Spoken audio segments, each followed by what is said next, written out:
By popular definition, a movie spectacle must be either stupendous, colossal, or better yet, super colossal.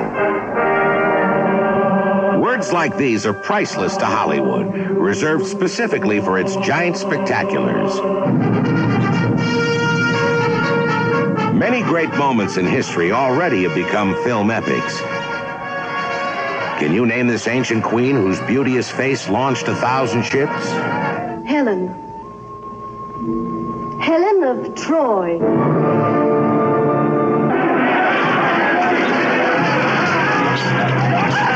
Hail, Caesar!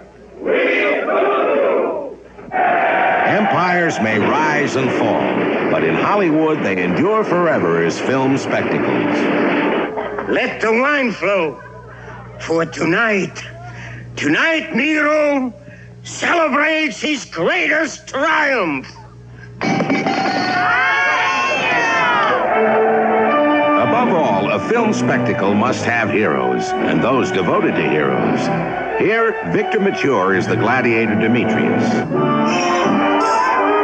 Elizabeth Taylor is the fabulous Cleopatra.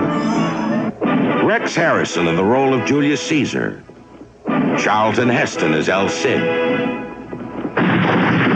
And Peter O'Toole portrays Lawrence of Arabia. So join us now for our spectacle on Spectacles. 6 decades of film extravaganza that is Hollywood at its most spectacular.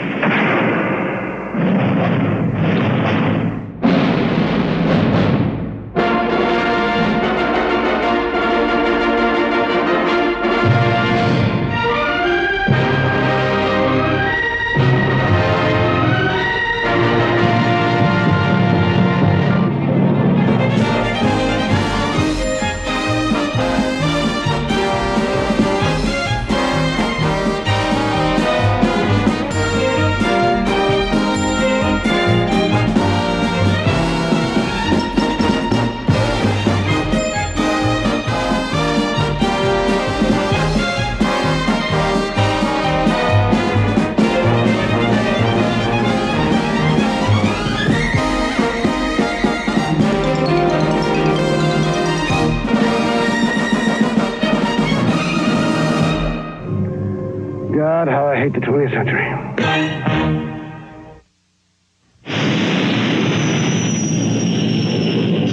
Star Wars, a super spectacle that ranks as a classic in its own time, and Hollywood's mightiest giant at the world box office. Clear day 327. We're opening the magnetic field.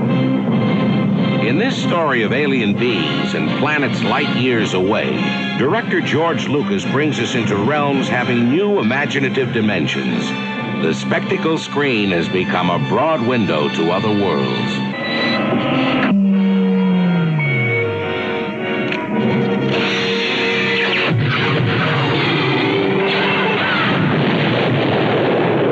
A leap from outer to inner space and deeper danger.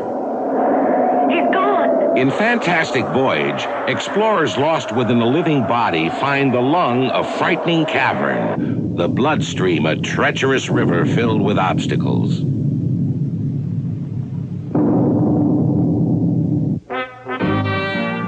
Film spectacles began in Italy, where they soon became as popular as opera. One American director set out to surpass the Italians. He was D.W. Griffith, Hollywood's great pioneer filmmaker.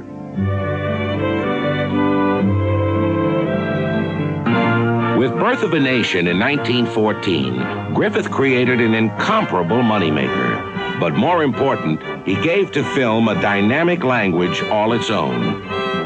History written with lightning is what President Wilson called this 3-hour-long spectacle. 2 years later, Griffith produced an even greater epic, Intolerance. Few films ever equaled it. Griffith himself coined the word for it, super colossal.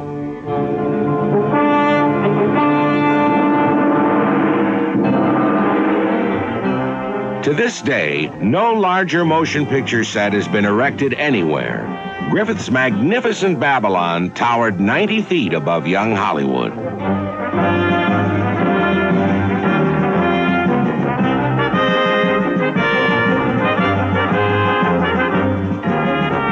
though Griffith's epic turned up a colossal flop, every movie owes something to it, more so the film's spectacles.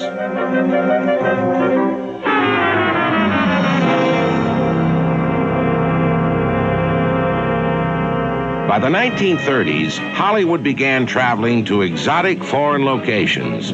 The Charge of the Light Brigade was filmed in Mexico and starred Errol Flynn.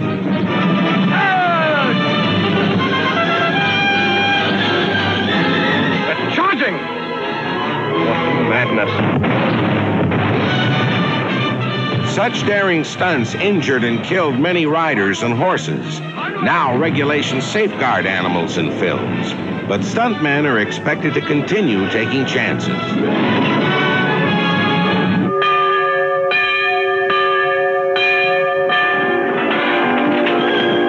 Man at odds with nature is a major theme in the epic Brigham Young, an historical drama of the struggles of Mormon pioneers. This locust invasion is climaxed by a saving miracle for which Hollywood know-how provided thousands of hungry seagulls.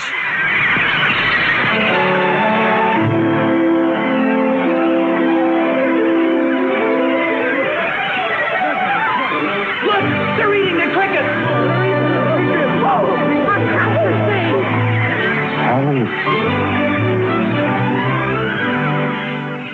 By early 1950, Hollywood itself suffered a stranger infestation: television. Desperately, the studios searched for ways to save themselves, even through a miracle. Then Hollywood began to win back its lost audience by providing what television could not: super widescreen pictures in CinemaScope and dazzling color. Other widescreen systems followed, all on a flood of superlatives from the studios.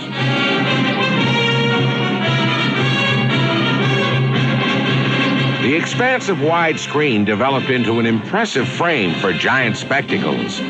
Movies became bigger than life and better than ever, as one slogan put it. The Robe. Projected costs for this first CinemaScope production in 1953 ran so high that 20th Century Fox was forced to make two films using the same sets, and Victor Mature starred in both as Demetrius.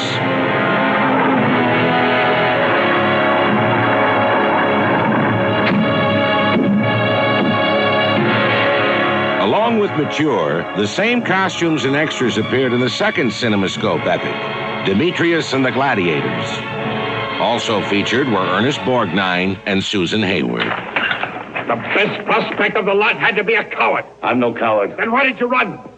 Find him. Wait. Why did you run? I don't think you're a coward. This is a place where men are trained to kill each other like animals. He's one of them. This is very interesting. A Christian. Are you a Christian? Yes. And you won't fight? No. He can, my dear. It's against his religion to kill. We'll see about that.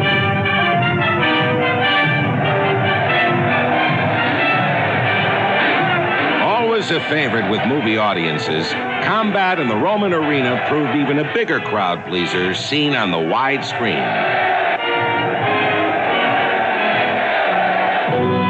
For sheer spectacle, no story has inspired Hollywood quite like that of the enchantress Queen Cleopatra. Theda Bara starred in the 1917 production.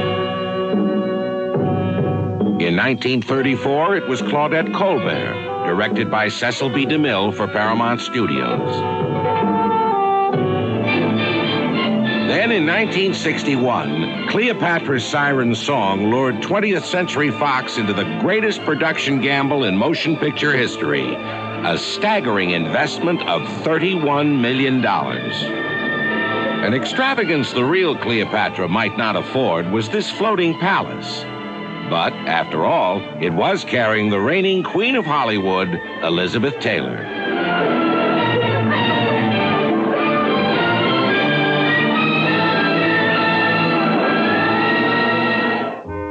Cleopatra was filmed in Italy on mammoth sets that rivaled those of Griffith's Babylon.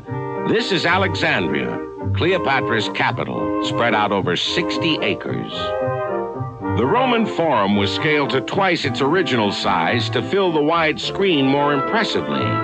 It also tripled the costs. 2 months before filming started, actors underwent special battle training at Cinecittà Studios outside Rome. The resulting action is worthy of Griffith.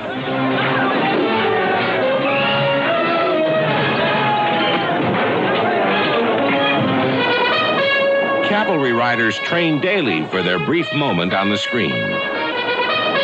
And chariot drivers rehearsed for their appearance.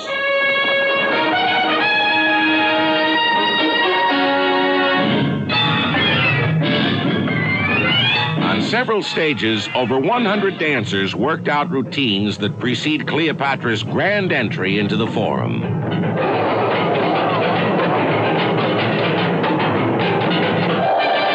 Over 2 years in preparation, and now the big moment in this big picture directed by Joseph L. Mankiewicz.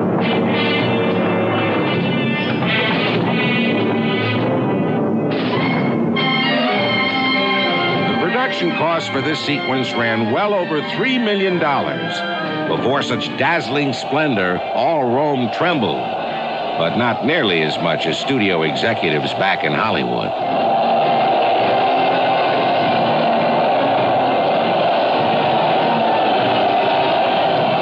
In the end, Cleopatra was to recoup its heavy investment, proving once again that the grandeur of spectacle can be very impressive at the box office.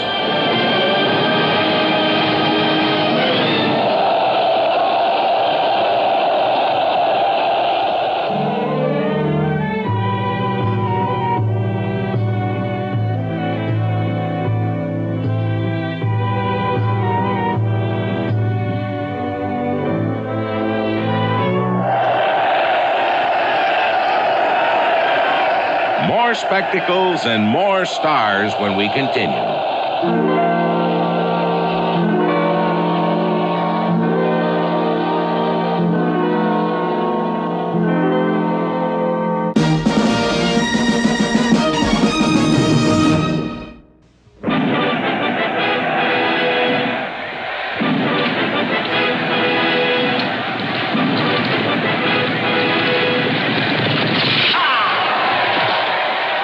Size, pageantry, or cast of thousands, a film spectacle depends heavily on its hero, a good man who can't be kept down.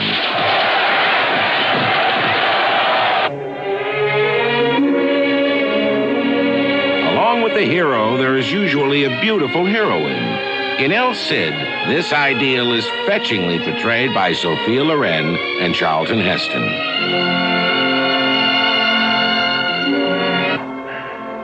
Moment. Oh, forever. Besides, there is no danger. No danger. Charlton Heston is one of the most sought-after stars for spectacles. As El Cid, he adds the legendary Spanish Knight to his list of heroic portrayals, which include Moses, Ben-Hur, Julius Caesar, Andrew Jackson, and many more. Even a star of Heston's magnitude can easily get lost among a cast of thousands. His task is to make the character he plays stand out against the spectacle. Only then does the drama come to life. Soldiers! Citizens of Valencia! We are not your enemies! We bring you peace!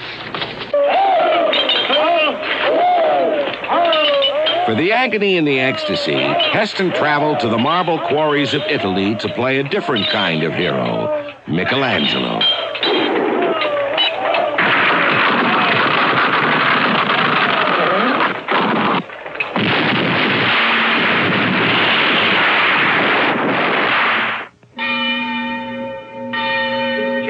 The role of the great artist Michelangelo is made to order for the splendor of spectacle.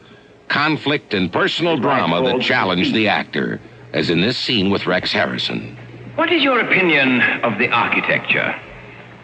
The truth, Buonarroti. Architecture has no more architecture than a cow barn. You will correct the clumsiness of my uncle's architects. Your commission is to decorate the ceiling. This spectacle challenged the movie craftsmen as well. Obviously, they weren't about to tamper with the Sistine Chapel, so they built and painted a full-scale duplicate. Shameful! Shameful and obscene! Those twisted masses of flesh, those tortured muscles. Surely no Greek would have painted so. Barbarous! Well, Buonarroti, what have you to say? God himself is profane. It was he who created man in his own image. Blasphemy! He created man with pride, not shame. It was left to the priests to invent shame. And now, heresy. No! Claim to be different. For the sake of difference. Because I am different. And this difference is what I will express in my painting. Why do you bring fools to judge my work?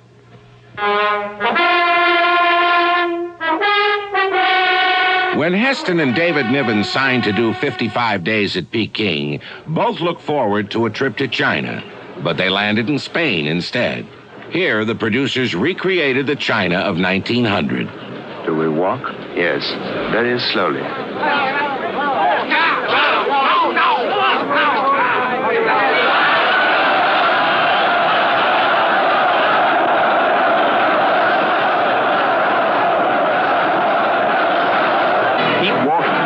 If a star ever had reservations about appearing in spectacles, the audiences have changed all that. Nowadays, they demand more story, more complex characters, and nothing could be better for an actor. Clearly, the spectacle has come of age. Well, you might need some help, sir. Yes, thank you, John.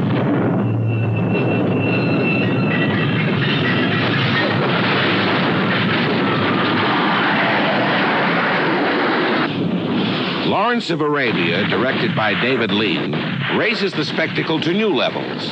This action-filled drama is dominated by an intriguing hero, played by Peter O'Toole. Come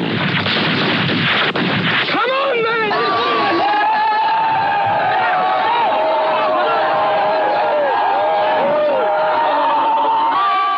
Outwardly, Lawrence resembles most traditional heroes who have fought their way across the screen. But inwardly, he is at odds with his deepest self. Truly now, you are a British officer?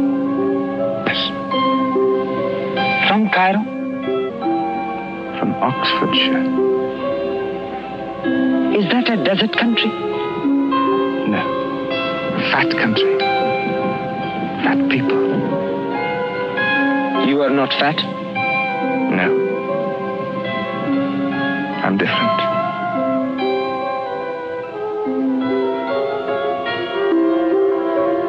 In the screen figure of Lawrence, we have a hero closer to our own time. Troubled, yes, but not in the least less heroic. Killing without heroics, nothing is glorified, nothing is reaffirmed. No heroes, no cowards, no troops, no generals. Only those who are left alive and those who are left dead. I'm glad I won't live to see it. Patton, a spectacular based on the legendary American general in World War II, presents yet another complex hero. He is portrayed by the Academy Award winner George C. Scott.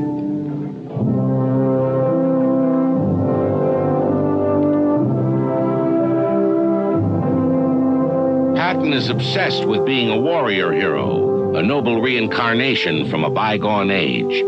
George C. Scott makes him one of the screen's most memorable characters. All my life, I've wanted to lead a lot of men in a desperate battle.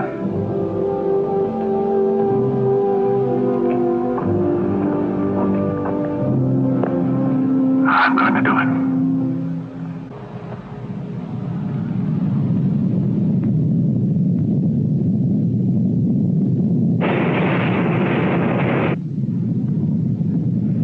Commence firing. Fire at will. Commence firing. Fire at will.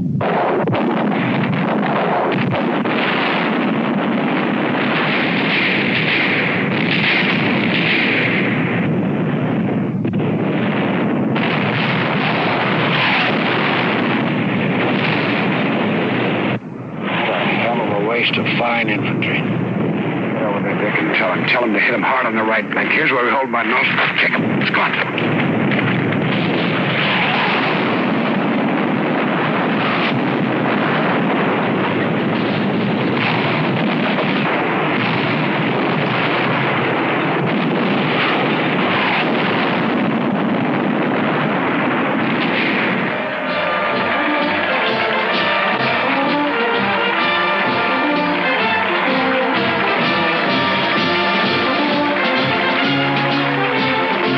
General Montgomery meets General Patton, two giant heroes on a stage not quite big enough for both. Don't smirk, Patton. I shan't kiss you. Pity, because I shaved very close this morning in preparation for getting smacked by you.